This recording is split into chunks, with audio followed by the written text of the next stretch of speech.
চুপ করে থেকেও বড় কিছু করা যায়। সব সময় কথা নয়, কাজেই মানুষকে বড় করে তোলে। নম্বর 1, চুপ থাকা মানে দুর্বলতা নয়, মানে তুমি তোমার কাজ নিয়ে কথা বলতে চাও। তুমি জানো সময়ের আগে কাউকে কিছু প্রমাণ করার দরকার নেই।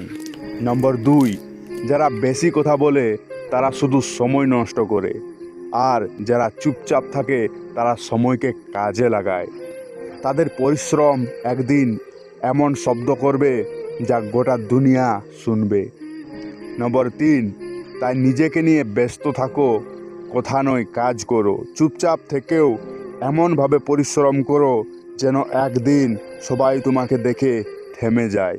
নম্বর 4, কথা কম বলো, কাজ বেশি করো, কারণ কথা একদিন থেমে যায় কিন্তু কাজের ফল ইতিহাস হয়ে থাকে।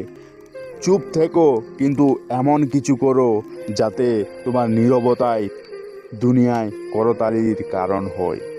এবং চ্যানেলটিকে সাবস্ক্রাইব করুন এবং ভিডিওটিতে লাইক দিন এরকম ভিডিও পেতে।